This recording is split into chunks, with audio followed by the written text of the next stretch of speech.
5 persona sa sarong barangay sa Banwaanin, Caramoan, Camarines Sur binawianin buhay huli sa dayariya o pag-ubrasuka sigon sa MDRRMO. Helang, posibleng nako asubuot sa pigiinom na tubig kan mga ini. Uya ang report. Kasud Agosto 23, 2023, nasa 80 hasta 90 subuot ng mga residente kan Barangay Maligaya, Caramoan, Camarines Sur ang nairehistrong nag-uubrasuka. Sigon sa MDRRMO Caramoan, nasa 10 sa mga inian pigko-konsiderar na severe case. Based po sa mga ginibong mga testing kang RHU team po sa mga pasyente, lalo na si rectal swab sa mga pasyente, may na-found out na may mga bakterya nga ni dapok na kosa po kang sa indang mga ininom dapong tubig. Tulos man na ipigdara sa Caramoan Municipal Hospital ang mga apektadong individual, mantangan iba, ipigdalagan sa ospital sa Banwaanin, Garchitorena. 25 mga pasyente man ang kinaipuhang darahon sa Bicol Medical Center kung sa insadatos kan Public Health Unit Surveillance. Nagkapirang kaakian edad 4 hasta 10, ang kabali sa mga ini.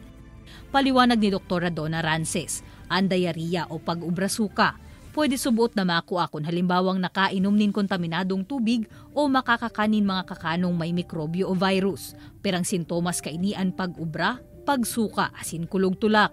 Pinaka-importante po kaya siyempre kalinigan po ng kapaligiran tao. So kung kita po nagkukuha ng tubig hali sa mga well, sa mga balon or sa mga poso, maski po dati ng aramtang malinig, importante pa rin po na pigboboil ta po.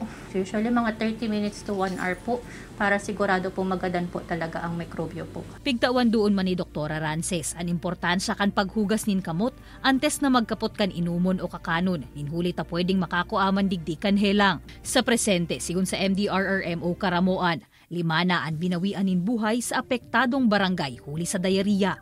Padagos man ang pagkondusir nin water sampling kan Rural Health Unit kan Banwaan sa iba pang barangay na pigsususpetsahang may parehong kaso. Nagpadara naman ang LGU nin malinig na tubig na maiinom kan mga residente sa apektadong barangay. Siring man ang pagtukdo sa mga ini kung paano masyertong malinig ang iinumong tubig. Masasabi din ma'am na kaya pero we are open to any help na mahali po sa ibang ahensya kasi medyo daula po ang Caramoan with 49 barangays and padikit-dikit po ng mga barangay nagkakaigwang mga kasos. Kaibanan si Gerald Gandia, Jessica Kalinog, Balitang Bicolandia.